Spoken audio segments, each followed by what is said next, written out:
बहुत बार आपने अपने भीतर कुछ ऐसा महसूस किया होगा जो न ध्वनि था, न स्पर्श, न कोई नाम, फिर भी वह कुछ था। जैसे नाभि के भीतर एक मौन समुद्र लहरें उठाता हो बिना किसी हलचल के।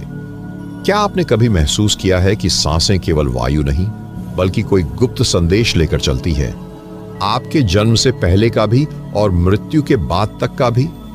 नाभि, जहां जीवन की डोर पहली बार बंधी थी, क्या वह आज भी किसी गहरे संवाद का केंद्र है? परमहंस योगानंद जब मौन में उतरते थे, वे अपनी चेतना को नाभि पर एकत्रित करते थे। उन्होंने कहा था, नाभि वह बिंदु है जहां परमात्मा आपकी देह से पहला संवाद करता है। आपका यहां होना केवल एक क्लिक नहीं, एक आह्वान है भीतर से। यह वीडियो सिर्फ सुनने के लिए नहीं है, यह अनुभव करने के लिए है। अगर आप जीवन से थक चुके हैं या उत्तर खोज रहे हैं जहां शब्द चुप हैं, तो यह यात्रा आपकी है। यह कोई साधारण वीडियो नहीं, यह आपकी चेतना का दर्पण है। इसे अंत तक देखिए, क्योंकि हर भाग, हर शब्द आपको उसी की ओर ले जाएगा जिससे आप हमेशा जुड़े रहे हैं लेकिन भूल गए थे। कृपया वीडियो को लाइक करें, कमेंट करें, लेकिन उससे पहले इसे आत्मा से महसूस करें। किसी ने पूछा था, आत्मा कहाँ रहती है? परमहंस योगानंद मुस्कुराए थे और कहा था, जहां जन्म से पहले तुम थे वही आज भी तुम्हारा घर है। वही केंद्र, वही मौन, वही नाभि। नाभि, जिसे हम केवल शरीर का केंद्र समझते हैं, वह ब्रह्मांडीय ऊर्जा का प्रवेश द्वार है। गर्भ में जब आप पहली बार जुड़े थे, तो यहीं से मां की सांस, रक्त, स्पंदन और भावनाएं आप तक पहुंची थीं।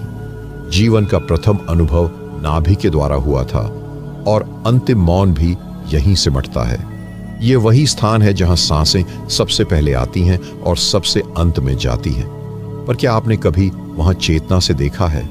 जब आप आंखें बंद करते हैं और ध्यानपूर्वक नाभि पर ध्यान केंद्रित करते हैं, तो धीरे धीरे शरीर की सीमाएं मिटने लगती है। कुछ ही क्षणों में आप देखेंगे कि आपका शरीर नहीं, कोई और ही आपसे बात कर रहा है। एक मौन तरंग, एक गहरा कंपन, और फिर ऐसा प्रतीत होगा कि जैसे आपकी सारी स्मृतियां किसी केंद्र से निकल रही हैं, एक गुप्त सूर्य की किरणों की तरह। परमहंस योगानंद कहते थे, जब मन थक जाए, विचार शून्य हो जाए, तो नाभि पर उतर जाओ। वहां जो मौन मिलेगा वह तुम्हारे सारे प्रश्नों का उत्तर नहीं देगा, बल्कि प्रश्नों की जड़ ही समाप्त कर देगा। क्या आपने कभी यह अनुभव किया है कि जीवन में बहुत कुछ जानते हुए भी भीतर कोई रिक्तता बनी रहती है? क्या आपने कभी ऐसा सोचा है कि शायद ज्ञान से नहीं, मौन से मिलती है पूर्णता? नाभि पर ध्यान करने से आप उस मौलिक अवस्था में लौटते हैं जहां कोई मत नहीं होता, कोई विचार नहीं होता, केवल उपस्थिति होती है।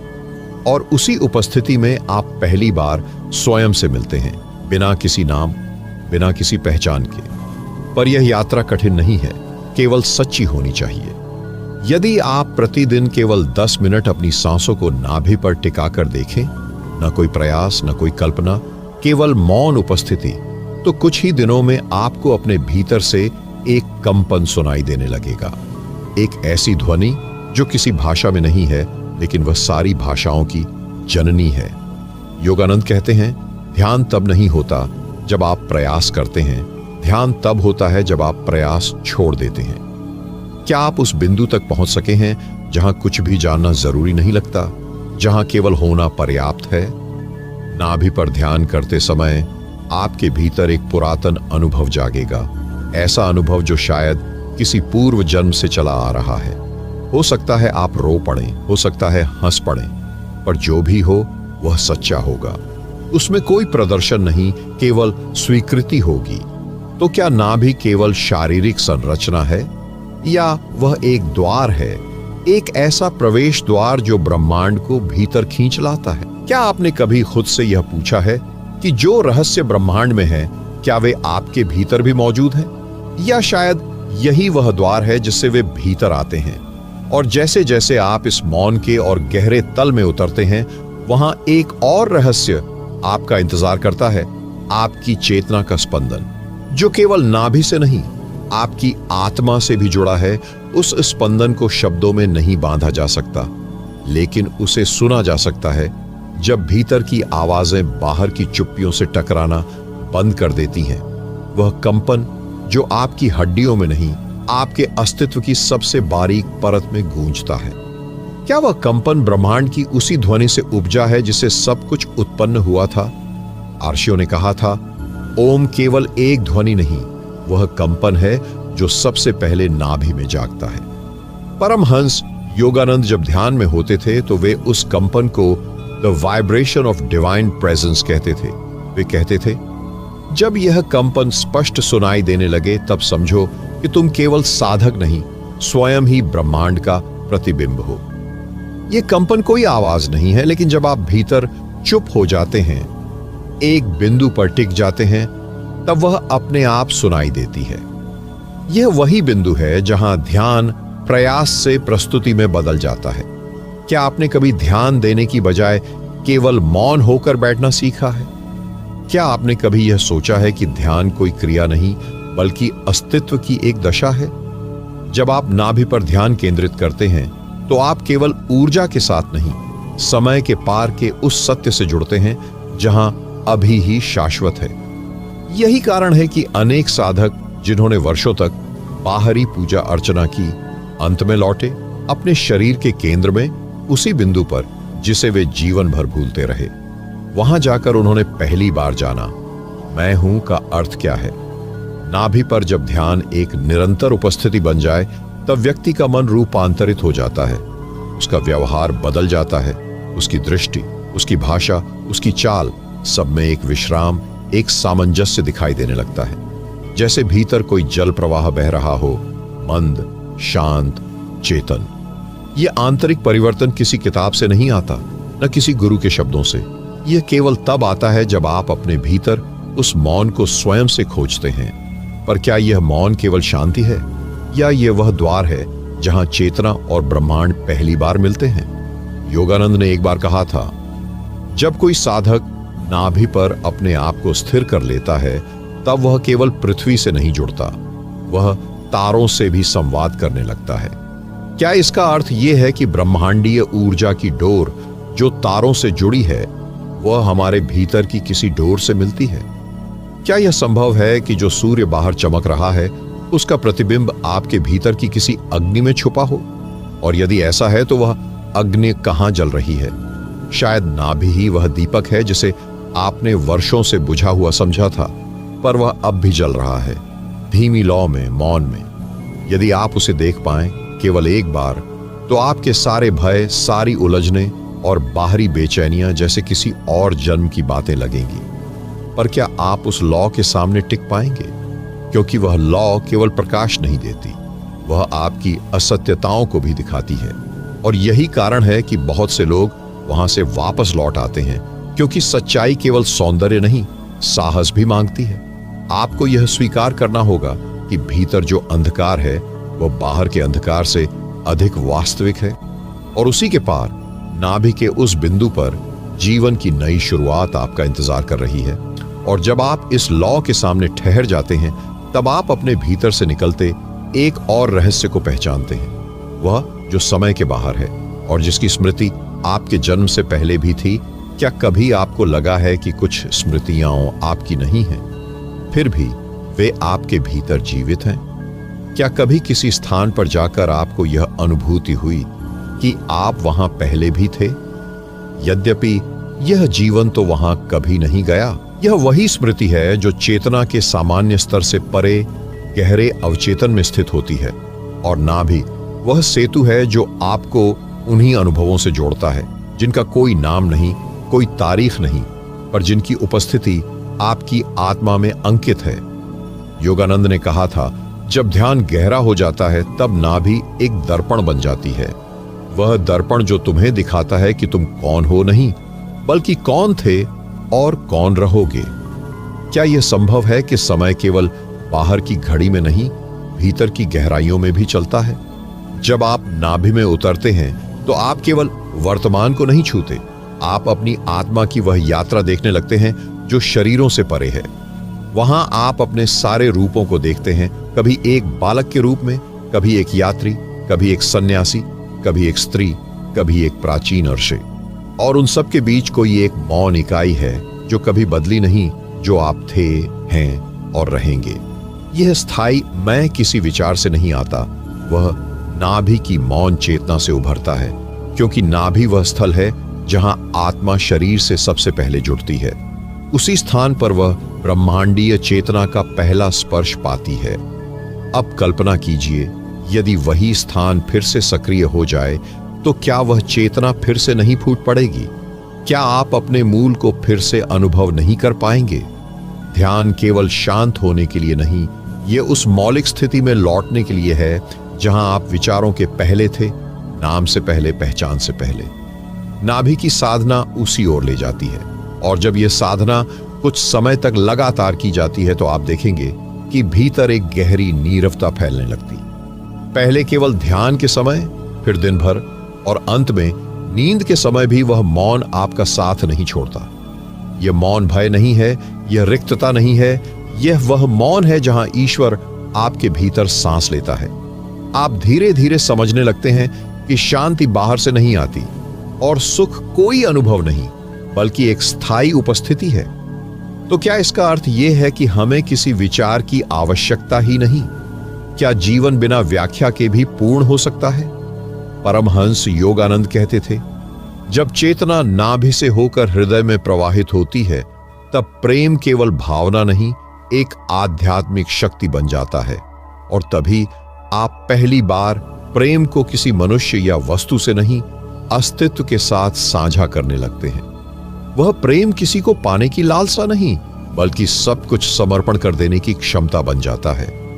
नाभि से हृदय की यह यात्रा, यह केवल साधना नहीं, यह पुनर्जन्म है उसी शरीर में। और जब चेतना इस प्रेम से भरकर हृदय की ओर बहती है, तब एक और केंद्र जागता है जो आत्मा का द्वार कहलाता है। और जहां से योगानंद ने दिव्य दर्शन की यात्रा शुरू की थी, वह द्वार दिखाई नहीं देता। वह किसी अंग में नहीं, किसी दिशा में नहीं, वह एक अनुभव है, एक मौन आघात है।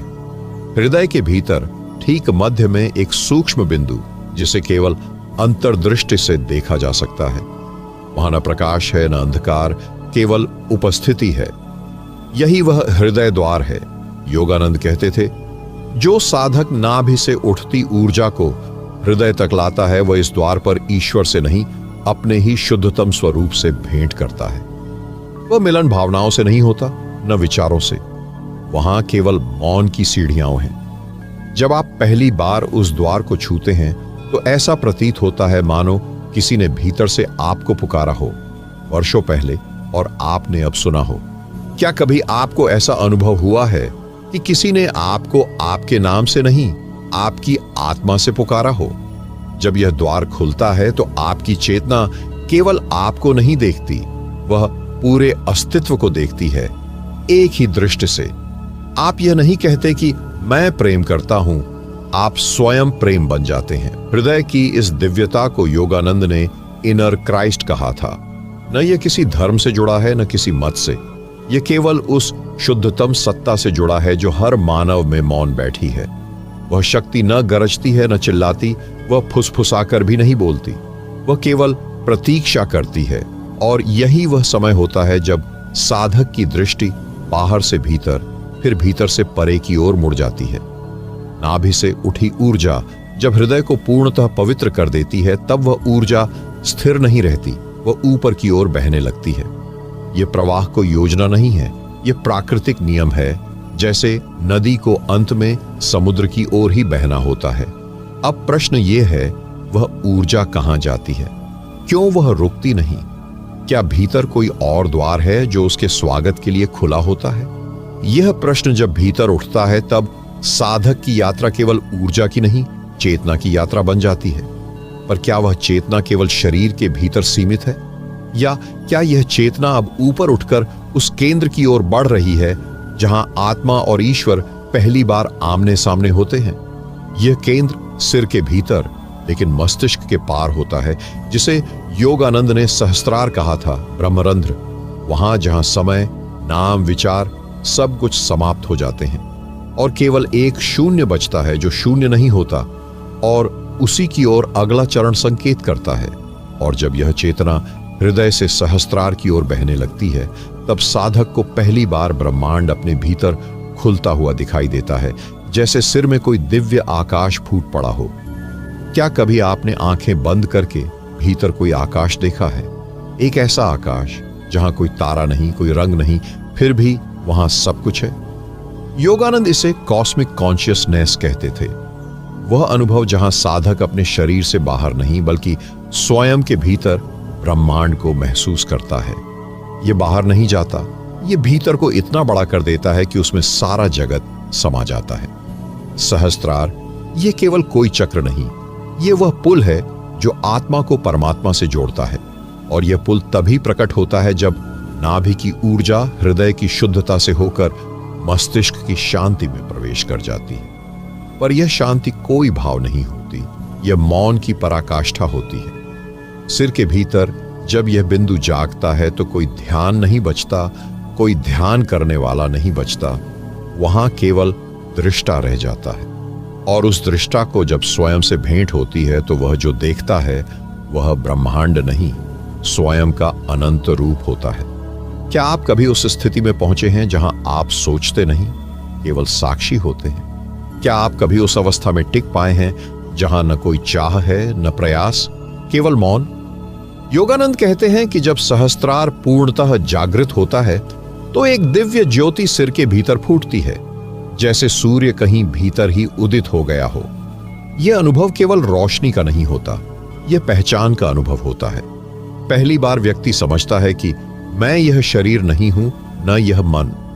मैं वह ज्योति हूं जो अनादि से है और सदा रहेगी। और जैसे ही यह अनुभूति आती है, भीतर की सब पीड़ाएं, सब वासनाएं, सब इच्छाएं जैसे अपने आप गलने लगती हैं। वे जलती नहीं, वे शांत हो जाती हैं, जैसे किसी प्रेम पूर्ण दृष्टि ने उन्हें गले लगाकर मुक्त कर दिया हो। लेकिन यहां आकर यात्रा समाप्त नहीं होती, क्योंकि अब चेतना एक नई दिशा में बहने लगती है, न ऊपर न नीचे। अब वह चारों दिशाओं में फैलती है। अब वह सिर के भीतर सिमटी नहीं रहती, वह शरीर के बाहर तक फैलती है और फिर उससे भी बाहर। अब साधक केवल साधक नहीं रहता, अब वह स्वयं एक स्रोत बन जाता है। अब उसके स्पर्श से दूसरों के भीतर कुछ बदलने लगता है। अब उसकी उपस्थिति से ही ध्यान उत्पन्न होने लगता है। यह वह अवस्था है जिसे योगानंद ने डिवाइन रेडिएशन कहा था, ईश्वरीय तरंगें जो व्यक्ति के होने मात्र से आसपास फैलती हैं। पर इस विस्तार का मूल कहां है? नाभि। क्योंकि बिना उस मूल के यह फूल नहीं खिल सकता, बिना उस केंद्र के यह परिधि नहीं बन सकती, बिना उस मौन के यह ब्रह्मांडीय गूंज नहीं जाग सकती। और जब यह दिव्यता बाहर की ओर फैलती है, तब जीवन के सबसे छोटे क्षण भी साधना बन जाते हैं। जैसे हर सांस में स्वयं ईश्वर धीरे धीरे उतर रहा हो। क्या सांस लेना केवल शरीर की क्रिया है, या यह भी एक दिव्य संकेत है? कभी आपने यह सोचा है कि सांस लेना और छोड़ना, यह जो लय है वह किसकी धुन है? क्या यह केवल जीवित रहने का साधन है या कुछ और? योगानंद ने कहा था, सांस ब्रह्मांड का सबसे सूक्ष्म मंत्र है। वह बिना शब्द के लगातार आपके भीतर गूंज रहा है। जब आप ध्यान पूर्वक सांस को देखना शुरू करते हैं, विशेषकर नाभि के स्पंदन से जुड़े हुए, तो आप पाएंगे कि यह केवल हवा का प्रवेश और निर्गमन नहीं है। यह अस्तित्व का एक उत्तर है, एक संवाद है जो आपको बार बार भीतर बुला रहा है। प्रत्येक सांस के साथ आप जीवन को ग्रहण कर रहे हैं और मृत्यु को छोड़ रहे हैं। यह दोलन केवल शरीर का नहीं, यह सृष्टि के सबसे पुराने प्रश्न का उत्तर है, मैं कौन हूं? जब आप नाभि पर ध्यान करते हैं और वहां से उठती ऊर्जा को सांस से जोड़ते हैं, तब एक अद्भुत घटना घटती है। विचार अपने आप कम होने लगते हैं। चित्त जो सदा भटकता रहता था, अब ठहरने लगता है। आप जो देख रहे हैं वह केवल सांस नहीं, स्वयं को आता जाता अनुभव है। क्या आपने कभी यह महसूस किया है कि आप सांस नहीं ले रहे बल्कि सांस आपको ले रही है? यही वह मोड़ है जहां ध्यान केवल अभ्यास नहीं, एक सौंप देना बन जाता है। अब साधक सांसों को नियंत्रित नहीं करता, वह उन्हें देखने लगता है और देखता चला जाता है जब तक देखने वाला भी शांत न हो जाए। और तब एक बिंदु आता है जहां सांस इतनी मंद हो जाती है कि लगता है जैसे आप सांस नहीं ले रहे, केवल कोई मौन आपके भीतर और बाहर बह रहा है। वह मौन सांसों की गहराई में छिपा था और वह नाभि से फूटा। साधक अब हर क्षण को ध्यान बना देता है। चलना ध्यान है, बोलना ध्यान है, मौन ध्यान है। जब कुछ नहीं कर रहे होते तब भी भीतर एक लय बह रही होती है, सांसों और नाभि की। अब आप किसी और से कुछ मांगते नहीं, अब केवल उपस्थिति पर्याप्त है। यह उपस्थिति ईश्वर की निकटता नहीं, ईश्वर का होना है। आप धीरे धीरे समझने लगते हैं कि ध्यान कोई अभ्यास नहीं, बल्कि जीवन जीने की एक पूर्णता जागरूक विधि है। और यही वह स्थिति है जहां योगानंद अपने शिष्यों को लाना चाहते थे, जहां साधना केवल सुबह शाम नहीं बल्कि सांस सांस बन जाए, जहां नाभि केवल ध्यान का बिंदु नहीं चेतना का उद्गम हो, जहां जीवन और आत्मा एक हो जाए, बिना अलगाव, बिना प्रयास। और जब यह जीवन स्वयं साधना बन जाता है तब साधक के भीतर एक और रहस्य प्रकट होता है जो सांस और ध्यान से परे है और केवल मौन के गर्भ में सुना जा सकता है। वह मौन कोई शून्यता नहीं है, वह एक ऐसा गहन संगीत है जो किसी वाद्य से नहीं, चेतना से फूटता है। क्या कभी आपने भीतर एक ऐसी ध्वनि सुनी है जिसे कोई और नहीं सुन सकता? वह ध्वनि जिसे योगानंद ने डिवाइन साउंड करंट कहा, जो हमेशा बह रही है, लेकिन केवल तब सुनाई देती है जब मन थम जाता है। नाभि से उठी ऊर्जा जब सिर के भीतर सहस्त्रार को छू लेती है और वहां से मौन की झील में विलीन हो जाती है, तब यह दिव्य ध्वनि भीतर प्रकट होती है। इसे शब्द नहीं कहा जा सकता, यह कोई नाम नहीं, यह अस्तित्व का मूल कंपन है। योगानंद इसे अनाहत नाद कहते थे, वह ध्वनि जो उत्पन्न नहीं होती पर सदैव सुनाई देती है। पर क्या यह ध्वनि सिर्फ कान से सुनने योग्य है या यह हृदय और आत्मा से महसूस होती है? जब साधक इस नाद को सुनता है वह पहचानने लगता है कि सृष्टि का हर तत्व, जल, वायु, अग्नि, आकाश इसी मूल ध्वनि से बना है। और वह मौन जो पहले केवल एक विश्राम था, अब स्वयं संवाद बन जाता है। यह वह क्षण होता है जब साधक बोलना बंद नहीं करता बल्कि भीतर सुनना शुरू करता है। आप बोलते हैं लेकिन शब्दों में मौन होता है। आप सुनते हैं लेकिन ध्वनि में शांति होती है। यह स्थिति तब उत्पन्न होती है जब भीतर कोई आग्रह नहीं बचता, कोई प्रश्न नहीं बचता, केवल उपस्थिति रह जाती है। योगानंद कहते थे, जब ध्यान मौन हो जाता है तो ईश्वर बोलने लगता है। पर यह बोलना किसी भाषा में नहीं होता, यह संकेतों में नहीं होता, यह होने में होता है। वहां कोई शब्द नहीं, लेकिन पूरी सृष्टि जैसे आपके लिए कोई अनकहा मंत्र बन जाती है। अब प्रश्न यह उठता है, क्या यह मौन केवल ध्यानस्थ अवस्था में सुना जा सकता है या क्या यह अनुभव हर क्षण में संभव है? क्या हम चलते हुए, बोलते हुए, जीते हुए भी इस मौन को सुन सकते हैं? क्या हम इतने भीतर उतर सकते हैं कि बाहर का शोर केवल सतह लगे और भीतर का मौन एक महासागर बन जाए? यह वही महासागर है जिसमें नाभि केवल एक द्वार है, सिर केवल एक खिड़की और आत्मा वह नभ है जिसमें सब कुछ घटता है। अब ध्यान वहां से आगे बढ़ता है जहां साधक मौन को सुनता नहीं बल्कि स्वयं मौन बन जाता है। और जब साधक स्वयं मौन बन जाता है तब उसका होना ही एक तीर्थ बन जाता है, जहां कोई जाता नहीं फिर भी भीतर कुछ पवित्र घटता रहता है। क्या आपने कभी किसी व्यक्ति के पास बैठकर बिना कोई बात किए शांति महसूस की है? शब्दों के बिना जो प्रेम देता है, उपदेश के बिना जो मार्ग दिखा देता है, क्या वह साधारण व्यक्ति होता है? नहीं, वह मौन की यात्रा में इतना गहराई से उतर चुका होता है कि उसका मौन ही वाणी बन जाता है। योगानंद ऐसे व्यक्तियों को लिविंग श्राइन, जीवित तीर्थ कहते थे, जो केवल स्वयं को नहीं अपने चारों ओर की चेतना को भी बदल देते हैं। अब वह ध्यान नहीं करता, वह स्वयं ध्यान बन जाता है। वह किसी सिद्ध की आकांक्षा नहीं रखता, वह स्वयं सिद्ध का स्वरूप बन जाता है। पर यह कैसे संभव है? कैसे कोई बिना कहे समझा सकता है?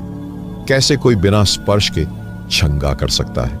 कैसे कोई बिना प्रयास के ईश्वर को आमंत्रित कर सकता है? उत्तर बहुत सूक्ष्म है, होने में। जब साधक नाभि की गहराई से उठी चेतना को मन, शरीर और आत्मा में पूरी तरह फैला देता है, तब वह धीरे धीरे करने से होने की ओर बढ़ता है।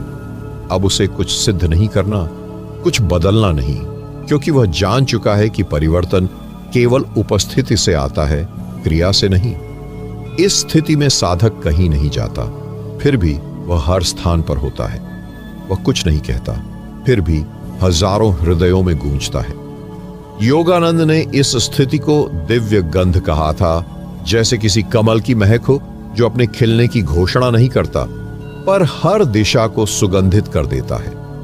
ऐसे व्यक्ति से मिलना किसी संत से नहीं, स्वयं से मिलने जैसा होता है। उसकी आंखों में आप स्वयं को देखते हैं, उसके मौन में आप अपने अनकहे प्रश्नों के उत्तर पाते हैं, उसके निकट आप अपने भीतर उतरने लगते हैं, बिना कहे, बिना बुलाए। क्या आपने कभी ऐसा अनुभव किया है? क्या आप कभी किसी के पास बैठकर भीतर तक भीग गए हैं, बिना कोई कारण? यह वही दिव्यता है जो अब साधक के रोम रोम में बस जाती है। उसका होना ही साधना बन जाता है। उसका चलना, बैठना, देखना सब कुछ ईश्वर का प्रसाद हो जाता है। पर अब यह यात्रा भी एक नई दिशा लेती है, क्योंकि जब ध्यान स्थिर हो जाता है और मौन स्थायी, तब जो अनुभव आता है वह केवल आध्यात्मिक नहीं, पूर्ण ब्रह्मांडीय होता है। अब साधक केवल आत्मा को नहीं, संपूर्ण अस्तित्व को स्वयं में समाहित होता हुआ देखता है। और जब संपूर्ण अस्तित्व स्वयं में समाहित होता दिखाई देता है, तब यह स्पष्ट होने लगता है कि नाभि केवल शरीर का केंद्र नहीं, वह संपूर्ण ब्रह्मांडीय चेतना का द्वार है। आपके भीतर जो यह नाभि स्थित है, वह महज जैविक संरचना नहीं, यह वही बिंदु है जहां से आपका जीवन प्रारंभ हुआ था।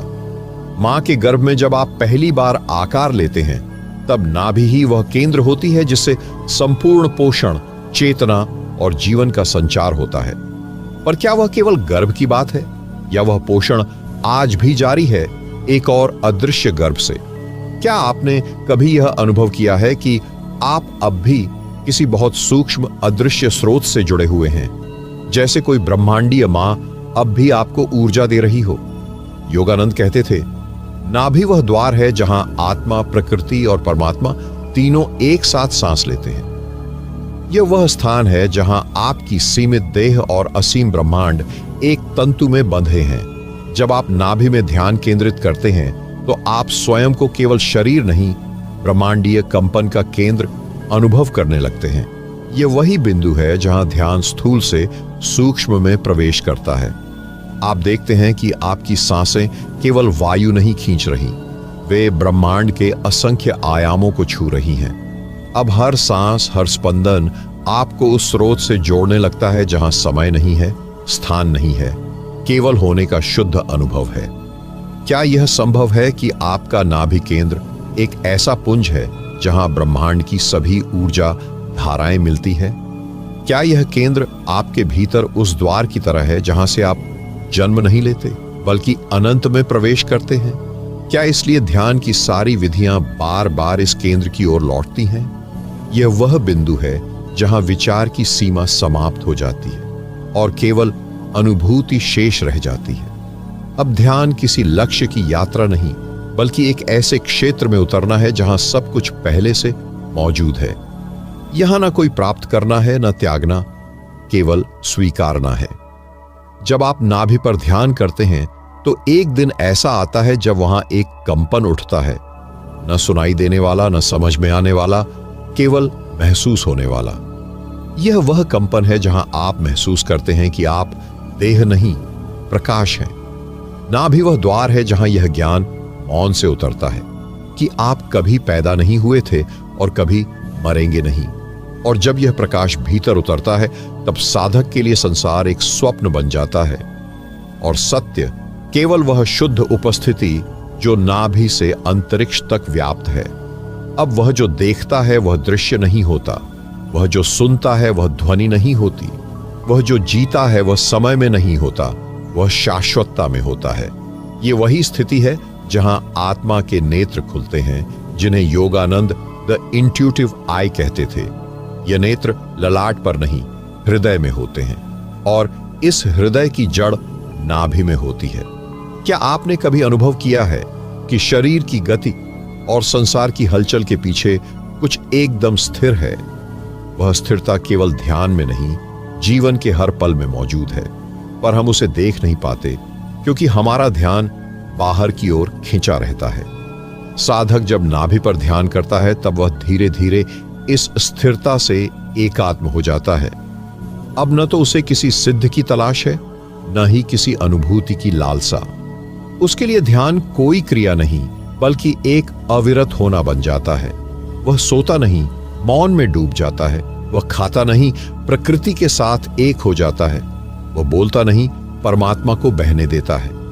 यहां साधक, साक्षी और सृष्टा तीनों एक हो जाते हैं, और नाभि, वह द्वार जो पहले केवल ऊर्जा का केंद्र था, अब वह आकाश बन जाती है। शरीर में एक ऐसा केंद्र प्रकट होता है जो स्थूल नहीं, लेकिन सब कुछ संभाले हुए है, जिसमें जीवन की डोर बंधी है और मृत्यु का द्वार खुलता है। यहां साधक मृत्यु को डर की तरह नहीं, घर लौटने की तरह देखता है, क्योंकि अब वह जानता है वह कभी आया ही नहीं था तो जा कैसे सकता है। क्या यह समझना कठिन है, या क्या यह इसलिए कठिन है क्योंकि हम हमेशा शब्दों में सोचते हैं, अनुभव में नहीं? यदि हम एक क्षण के लिए भी शब्दों को रोक दें और बस मौन को सुनें, तो क्या वह सत्य अपने आप प्रकट नहीं होगा? जो कुछ भी था वह अब नाभि में समाहित है, और जो कुछ भी होगा वह वहीं से पुनः जन्म लेगा। योगानंद का यही रहस्य था कि ईश्वर को पाना कहीं बाहर जाना नहीं, बल्कि भीतर लौट आना है। वो कहते थे, यदि तुम हर दिन केवल 10 मिनट नाभि पर शांत ध्यान कर सको, तो एक दिन तुम्हें झांत होगा कि तुम कभी जन्मे ही नहीं थे। तुम सदा से थे, हो और रहोगे। अब साधक इस सत्य को जी रहा है। वह मृत्यु से नहीं डरता, क्योंकि अब वह जानता है कि मृत्यु केवल एक पुराने वस्त्र को छोड़ना है, पर जो असली है वह नाभि की धड़कन में अमर है। उसके लिए जीवन और मृत्यु एक ही सांस के दो छोर हैं, और वह दोनों को एक साथ ओढ़ चुका है। अब वह किसी यात्रा पर नहीं है, वह स्वयं यात्रा बन चुका है। जो उसे खोजते हैं वे मौन में उसे पाते हैं, अपने ही भीतर, अपनी ही नाभि में। अब शब्द नहीं रह जाते, केवल एक अनुभूति बचती है कि जहां मौन है वहीं परमेश्वर है, और जहां नाभि है वहीं वह मौन प्रेम बनकर धड़क रहा है। यही अंतिम बिंदु है, यही आरंभ भी, और यही सनातन सत्य है।